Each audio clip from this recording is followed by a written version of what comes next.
Shuklam Bharadaram Vishnum Shashivarnam Chaturbhujam Prasannavadanam Dhyayet Sarva Vignopashantaye Shruti Smriti Purananam Alayam Karunalayam Namami Bhagavat Padam Shankaram Loka Shankaram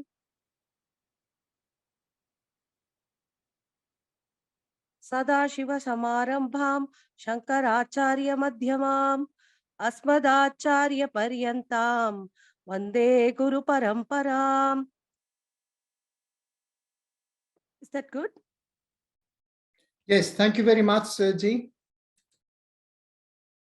So Malini will start with this chanting our class, and also in the end she will close our class the same traditional way. So who had the question?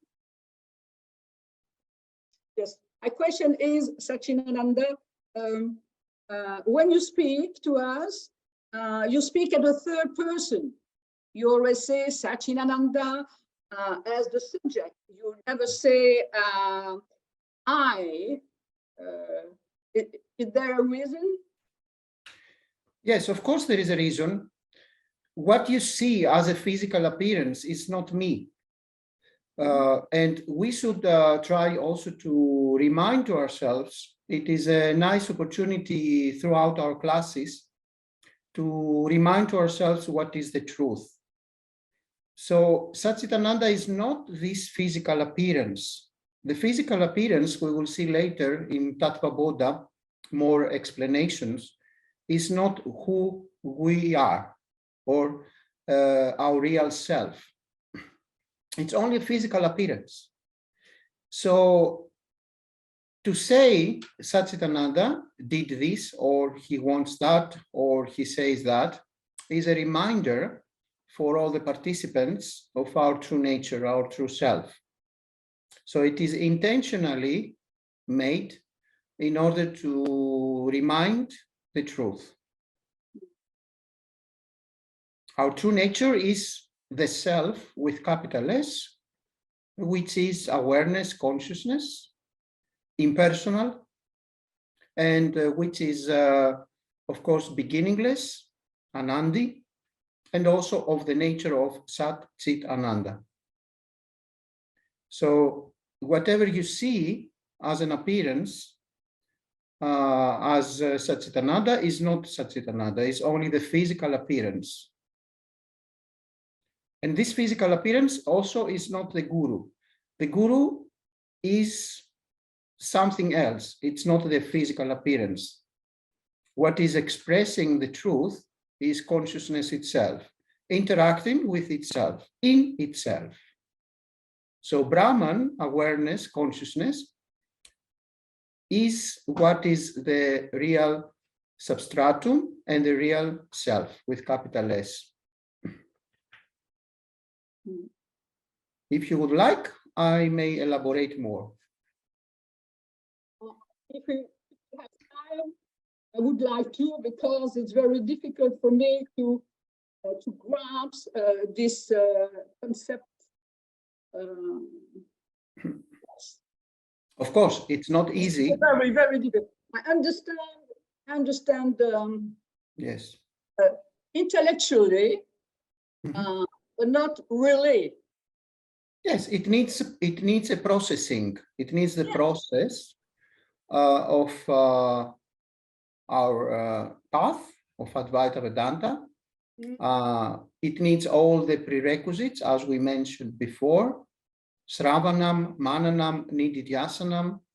It needs a moral lifestyle, purification of the mind, Citta Suddhi, to have an external guru who can guide, who is who also had the guru himself in a spiritual lineage, an authentic and legitimate guru parampara or sampradaya, and to be ready for this path. It is a procedure which, of course, according to different apparent individuals, takes different apparent time. Somebody hears something, hears Aham Brahmasmi, and can grasp it immediately. I'm awareness, I'm impersonal awareness, Brahma. And somebody else may need, let's say, 1 month, another one may need 1 year, another one may need 20 years, another one may need 1 million lifetimes. So it depends on the preparation of the mind and the purification also of the mind, which is called the Citta Suddhi. And sooner or later, we are able to see the truth, that what we are is not this physical appearance. We will see also later on in Vivekacudamani, our next scripture, also more elaboration about this truth and about this topic. Actually, the entire Sanatana Dharma and in general, and Advaita Vedanta in particular, serves for this single purpose. And the summary of the entire Vedas and the Sanatana Dharma and Advaita Vedanta is to recognize that there is only Brahma, only consciousness awareness, and nothing else. And this is what you are. This is the summary, and this is the central idea. But because exactly it is very, very difficult, we need all these tools and all these procedures and all these practices and all this scriptural study in order to be prepared, if we are not yet, and in order to reach this truth and to be able to grasp. And when we say Aham Brahmasmi, I am Brahman, I am awareness consciousness, to be our own truth in the heart of our heart. Not only an information that you have received from the scriptural study or from an external guru or from a video in YouTube or a book. Actually, a lot of people, they believe that if they will become good scholars of Advaita Vedanta and Sanatana Dharma, that is enough. But it's not about becoming a scholar. It's not about attracting informations, accumulating info or data. It is about realizing this teaching, making it your own truth, internalizing the teaching. And when that happens, then you don't need the spiritual path. You don't need any teachings, you don't need any practices, you don't need anything at all. You don't need an external guru. You just continue the rest of the life according to prarabdha karma, destiny, and you can maybe share this truth, this teaching, to other apparent human beings for the sake of loka sangraham, purification and upliftment of the humanity.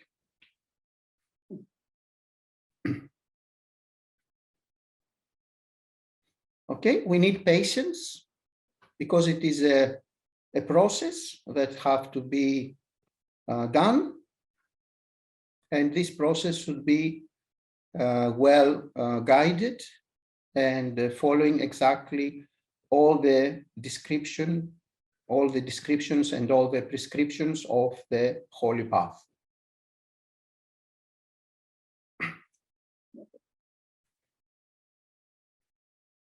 Thank you.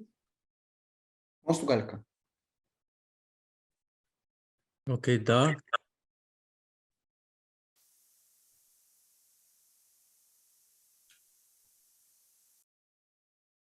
We can't hear you. Got the video, not the audio. Hello.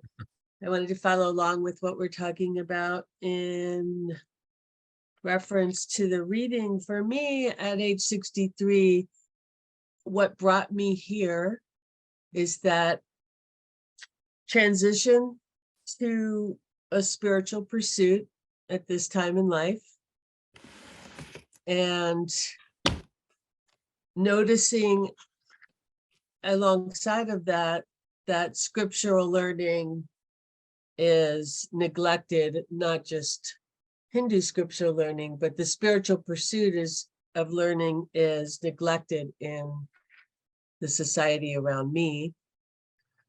And, you know, my background is in Catholicism, and particularly the mystics, the Catholic mystics.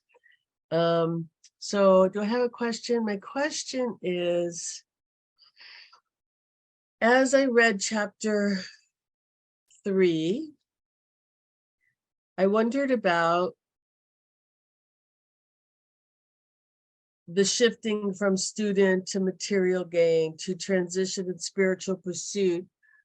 When and why some people don't, I feel like they don't transition into the spiritual pursuit, especially those that might identify as having that dynamic mind and selfishly motivated, even as they get older. I guess my question is, why do some people get really stuck in one of the varnas? And why should I care? I guess that's my question. Yes, very nice question. Look, all the varnas are useful. In the scriptural study, we can see that most of the rishis who transmitted the Vedas and the Upanishads, they were grihastas, they were family people. They were not sannyasins, monks. Later on, Adi Shankaracharya gave emphasis in taking sannyasa vows. So all these are very useful for the society. If all in the society will become sannyasins, then everybody will not have the proper context in order to survive and in order for the society to flourish. So we have, let's say, the Grihasta family, which can support the sannyasins for them to focus on the scriptural study, and perhaps also to transfer and to propagate the teachings. And then we have also these people who are in the Vanaprastha ashrama, who are also useful because they can be prepared and later on can follow sannyasa. We have also people who are dealing with the security of the country. Mm-hmm. So imagine, for example, not to have kshatriyas, not to have protection, security in a country. Then this society cannot flourish. And so on and so forth. So in the Vedic civilization, all this system was working in a very beautiful way. In nowadays, we see that this system doesn't function, and it is not active right now. But what we need to take from these topics is that whether somebody is grihasta or a sannyasin or whatever, the main point is to focus in moksha, in this self-realization process, whether you are sannyasa or grihasta. The point is that a sannyasa may have more time to dedicate in this process, and the grihasta less. So Satchitananda, for example, is a grihasta, but due to blessings from previous lifetimes, from previous janmas, the wife of Satchitananda is giving the blessing, and also the entire family of the wife giving the blessing for Satchitananda to focus on propagating these teachings. And also the entire family of Satchitananda's wife is supporting financially this work. Another interesting thing is that Satchitananda himself received in Sringeri initiation, Diksha, from His Holiness the Jagat Guru, the successor. And other sannyasis, they may go there and they will never receive this Diksha. So it was a historical event, and this is not, it's not, I don't mention this to create a kind of superiority or a kind of selfishness or pride. It's only for the reason of explaining that whether somebody is a grihasta or sannyasa, or in sannyasa, took sannyasa vows, it's not really always relevant. You may be a sannyasin and you may think all day long how to make love, or how to make money, or how to have worldly desires.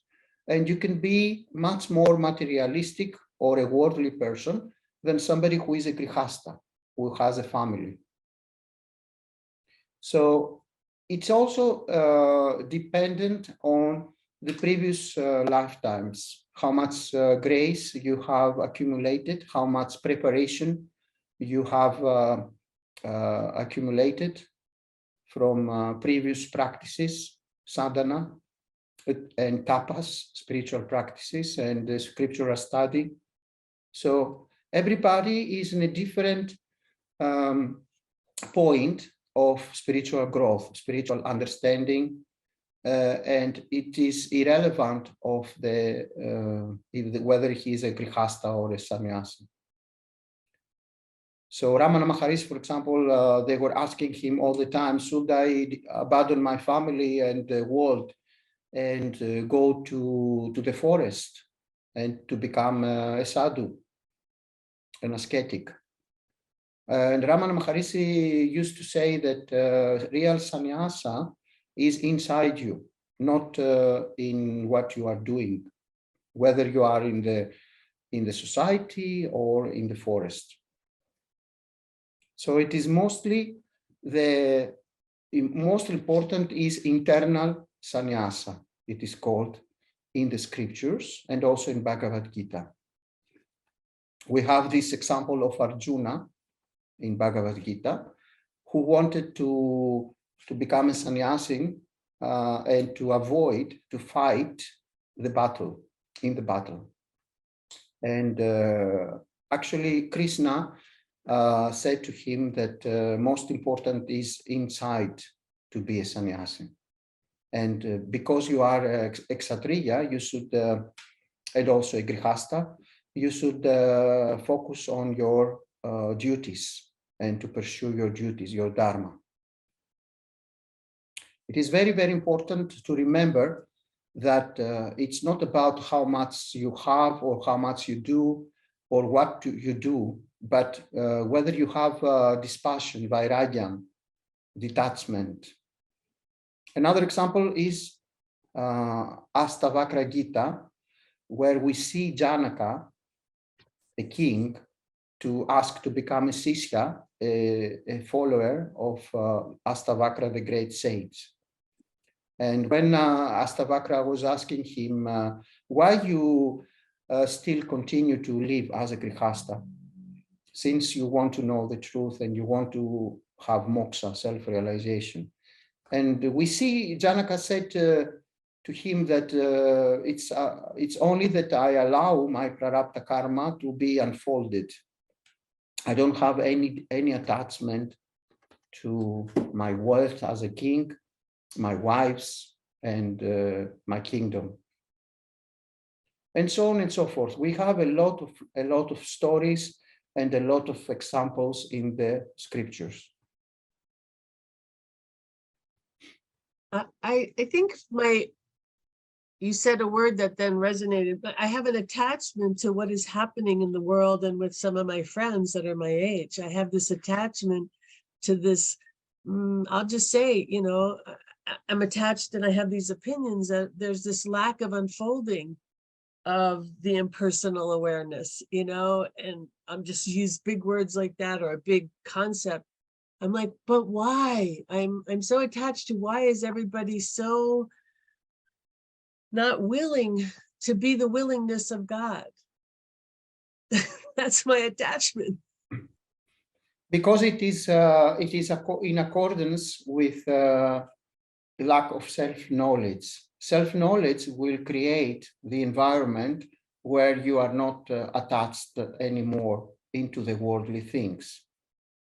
Because we have ignorance, we have this darkness of ignorance, lack of self-knowledge, then we believe that we are a physical appearance or a body-mind complex.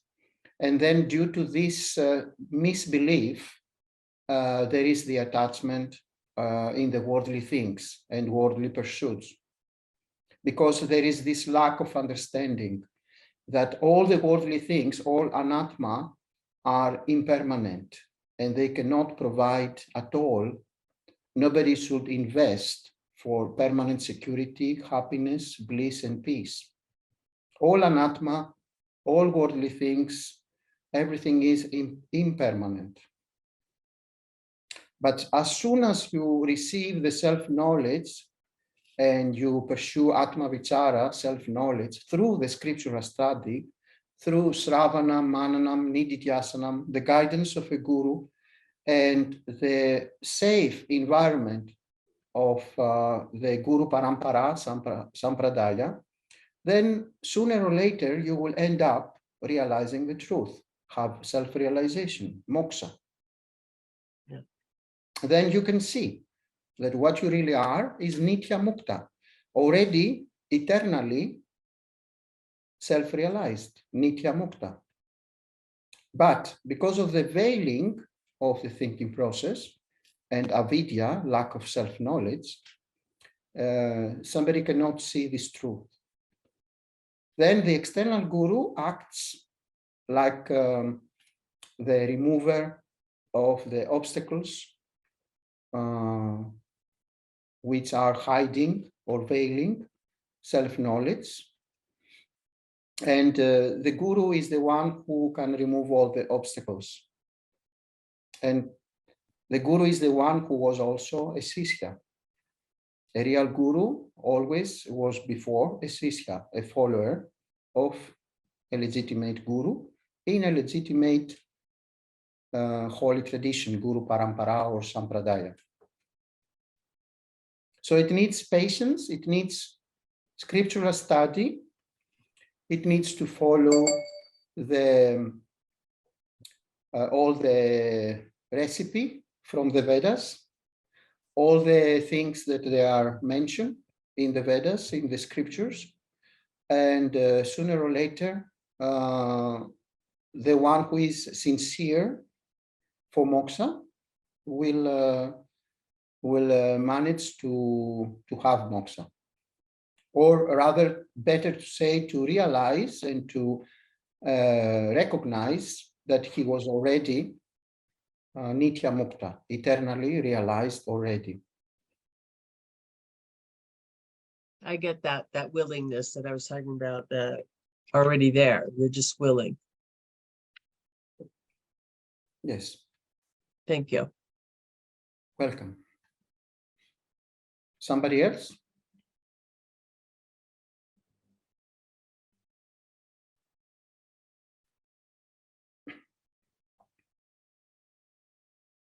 If there is no anybody else with a question, maybe Andrew can continue the reading from the teachings of my guru, Swami Paramarthananda.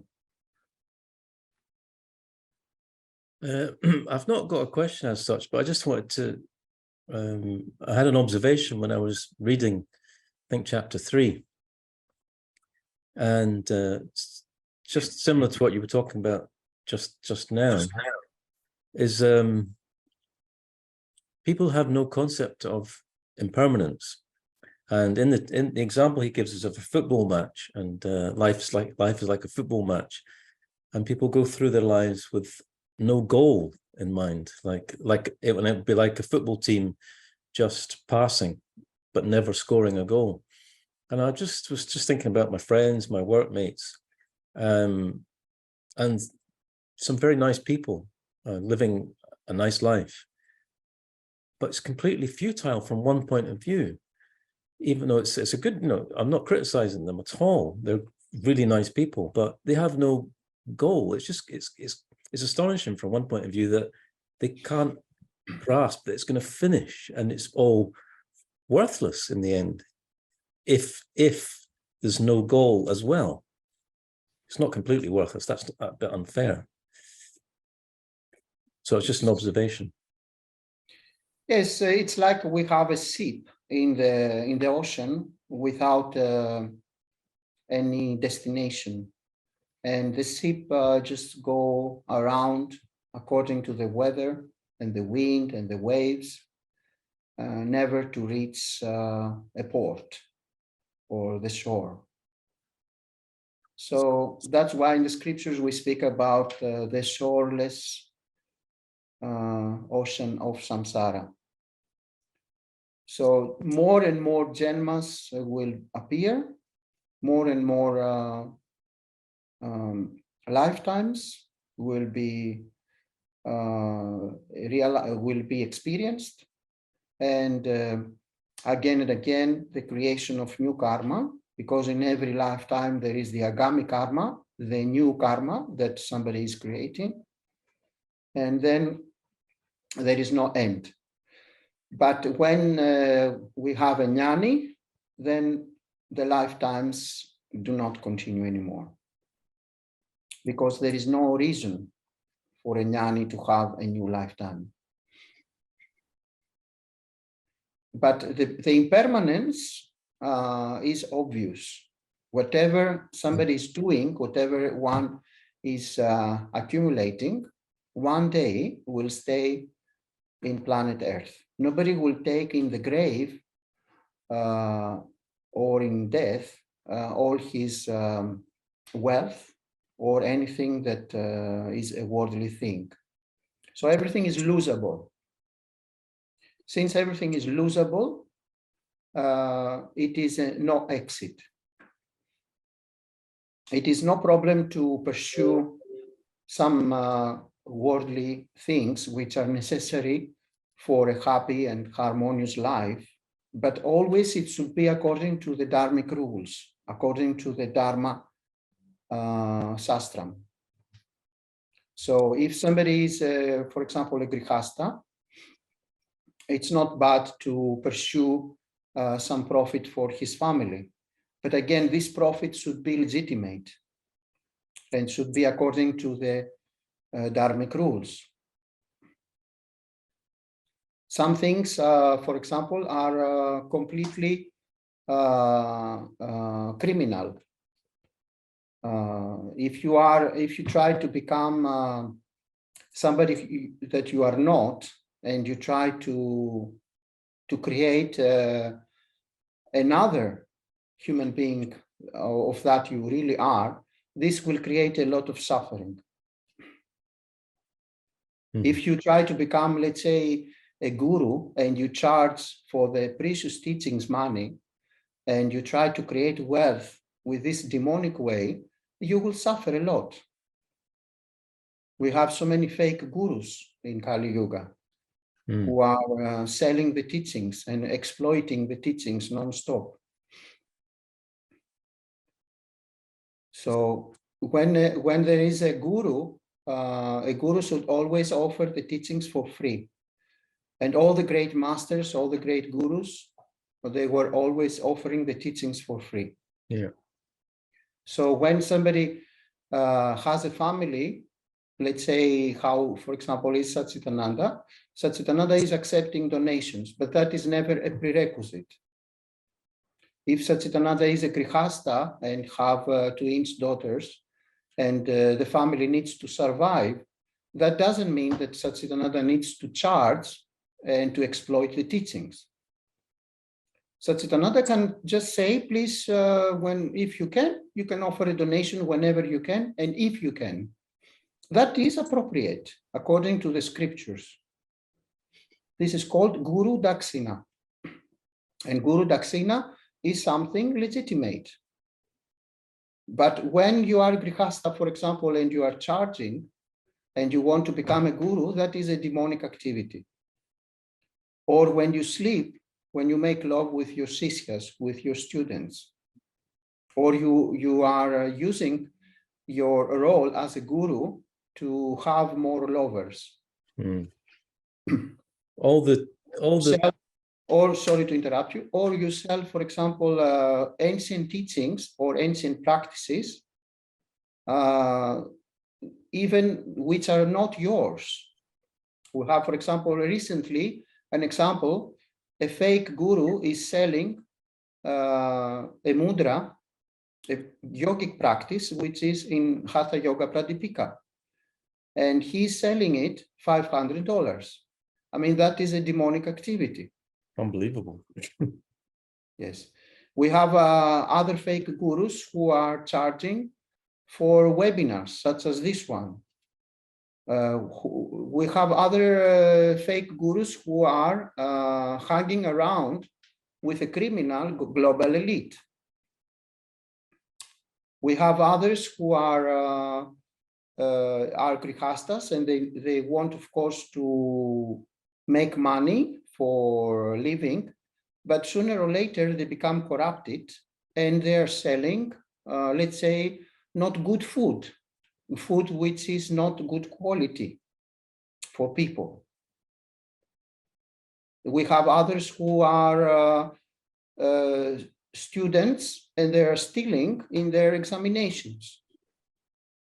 It's not bad to pursue your, let's say, your academic career, but with a legitimate way, by studying in an appropriate way.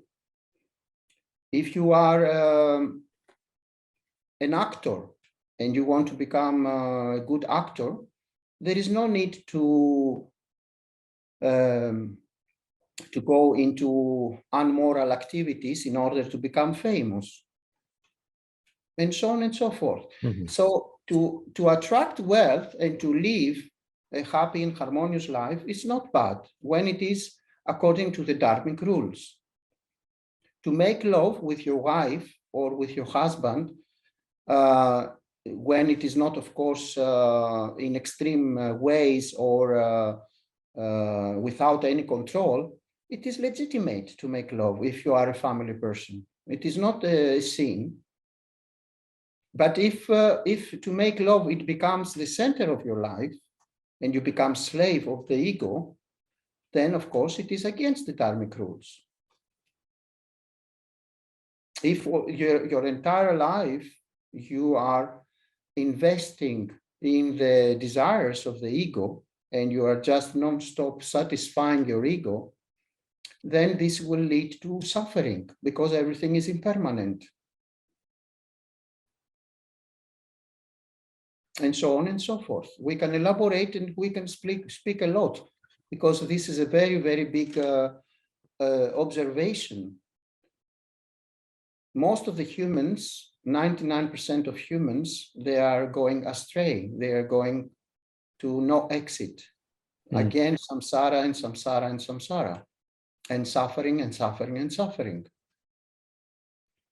One day, they will say, even the ego will be ready to get suicide and say, yes, enough is enough. I want to find out the truth. And then we have a prepared enough through suffering individual, apparent individual, who wants to go to the path for moksha. Sadhana, Chatushtaya, Sampati, the fourfold qualifications for somebody to reach moksha. We will see this later on. Yeah. When the body starts falling apart, like everything is falling apart in samsara. Yeah, everything's falling apart. Everything just constantly breaking. But I think it was I was listening to Swamiji the other day, and he was talking about how rare it is for people when they're young to have a sincere wish for liberation, because their body's fine, everything's working, and it's not a problem. And most people, they wait till their retirement.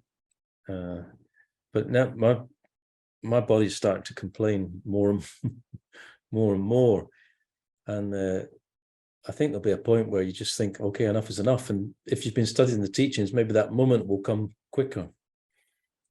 Because you know, well, I know that it's got a end, it's like an end date. It's not eternal. And I'm in my, early 50s now, nearly mid 50s, and it's starting to fall apart. And I think there's going to be a strong motivation in a few years. Yes, all the scriptures are speaking about the old age, sickness, and accidents, and everything which is losable. And whether in a sector, let's say, human sector like career, you may have success. And even you may have success in relationships sector. But sooner or later, one or the other sector will have a problem, whether it is your fame or your career or your family or your health. Sooner or later, something will get wrong.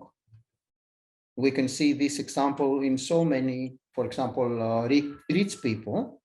They may have a lot of money, a lot of wealth, a lot of lovers, but still they are unhappy, and they try to find happiness in substances such as drugs or alcohol, because of the no contentment that they cannot find in the worldly things. So everything which is losable, everything which is impermanent, anatma, cannot give, as I mentioned earlier, cannot give permanent happiness, bliss, peace, and security.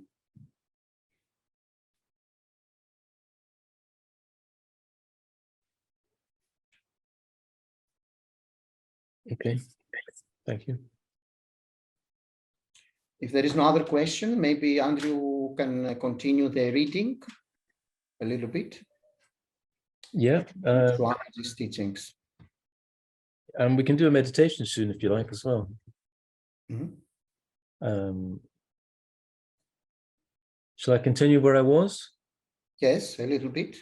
Okay. We're talking about security. Thus, perhaps most of the life, we are busy providing for security. And all these things, whether it is a washing machine, whether it is a what you call security, or whether it is an air conditioner, whatever you call it, they all come under that. The animals also want security, but they instinctively take care of their security. The Lord has provided for them. They have got a special skin. That's why they don't require designer clothes.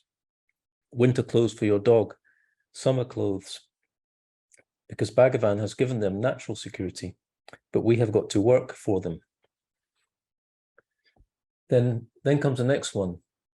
The next goal of human beings, what is that? Once security is taken care of, now there's no threat for my survival. Enough money there is, Swamiji, not only for eating now, but for a few generations. And I have a reasonably good house, Swamiji. You have got everything. Now what else to do with life? Once Artha is taken care of, then I go towards Kama Purushartha. Kama means all sorts of comforts which you don't require for your security, but which you can enjoy. If they are there. If they are there, I will be more comfortable. Luxury, comforts, or all forms of entertainment. No entertainment is required for my survival, therefore it doesn't come under Artha. All entertainments are separate Purushartha, coming under Kama Purushartha. I want to have a gala time. I want to enjoy myself. Therefore, any form of music, any form of dance, any form of drama, TV, Swamiji. Only Doordarshan channel is there. I want to have cable TV also, and then some other form of connection also. All entertainment industry is so big now. Then once I take care of entertainment with my surroundings, I am bored. I am bored. I would like to go around. Small world tour. Then I want to see this. I want to do that. All of them come under Kama Purushartha. comforts, enjoyment, and entertainment. And animals also want comforts, and they instinctively go after comforts. If there is a lot of sun, the animals naturally go towards the shade. This is instinctive seeking of comfort. But in the case of human beings, because of his superior intellect, he plans and entertains himself. So this comes under Kama Purushartha. This is the second goal of human life. And in many countries, or among most of the human beings, the Artha Purushartha itself takes the whole lifetime. They cannot even pass on to Kama. Daily water is a struggle. That is an Artha, not a Kama. But now water is also a luxury. So tough to get water. So Artha and then graduate to Kama. That's the end of the second goal. If anybody's got anything they want to say. Okay, a little bit more reading, and then to close for tonight with Malini chanting, because maybe some participants, they have duties, like family duties or working duties. So it's better to keep the 1 hour, as we mentioned earlier. Is it okay to mention something else myself? Sure. Just going on from last week's meditation, I went to, what do you call it? Can't remember. I went up into nature, and I was using the meditation as, or the process that you guided in the meditation. I was trying to do it for hours. Like I was watching thoughts arise, abide, and dissolve, and trying to the best of my ability not to think I, Andrew, am watching the thoughts arise, abide, and dissolve, but I, awareness, I'm watching the thoughts arise, abide, and dissolve. And after some time, my mind was pretty much free of thoughts and became exceptionally peaceful. I mean, it was a joy to walk around in the trees and so on and so forth. But I just thought I'd mention it because it really was maybe the most peaceful mind I've ever had. It really worked for me. So I just wanted to share that. Sure. Daily meditation can be really helpful, because we don't want, as I mentioned earlier, to become scholars. We don't want just to attract information, data. We want to realize the teaching.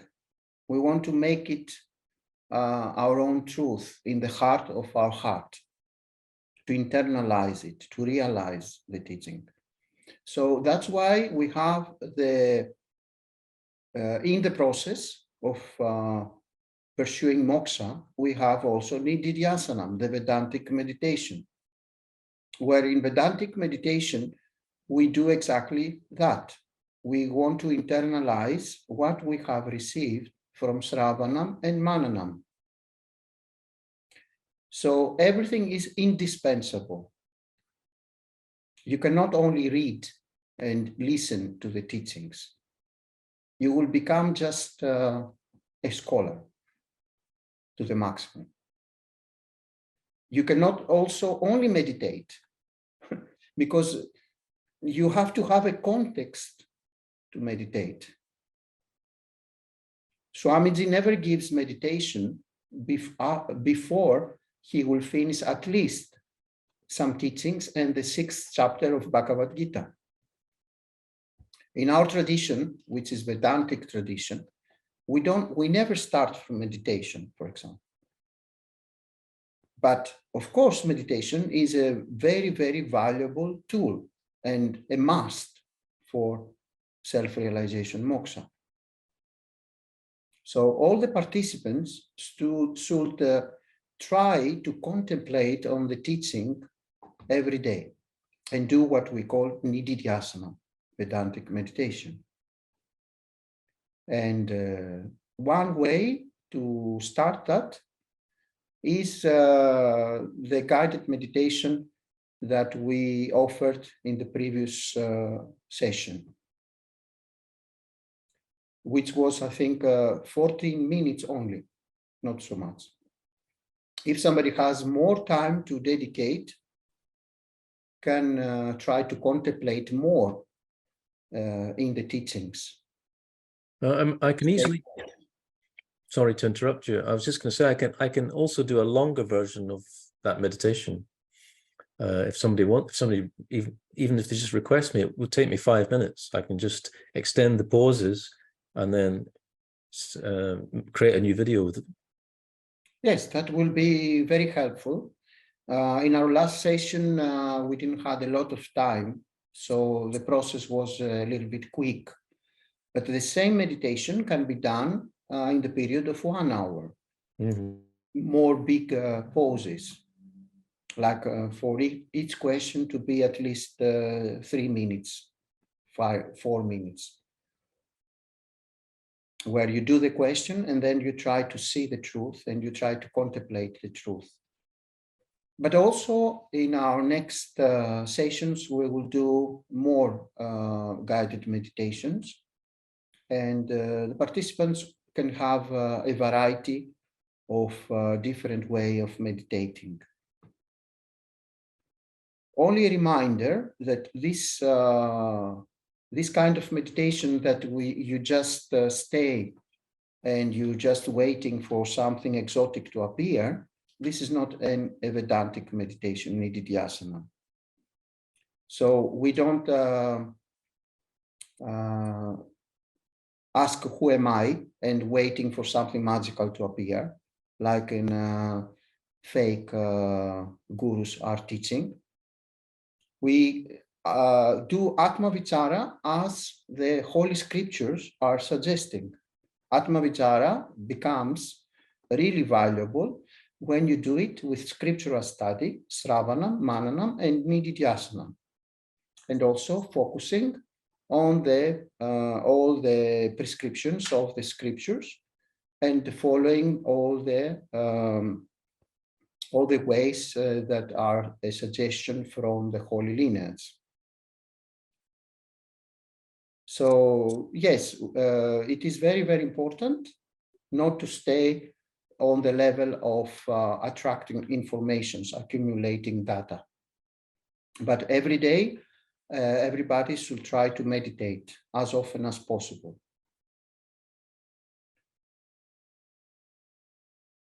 Okay, thank you. Okay, so for let's close for tonight. If Malini would like to help us to close with chanting.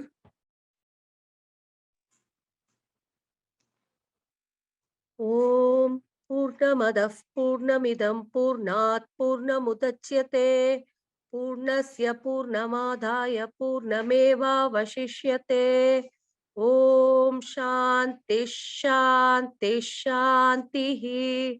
Harihi Om Shri Gurubhyo Namaha. Harihi Om. So thank you very much. And let's see each other in our next meeting. Namaskar.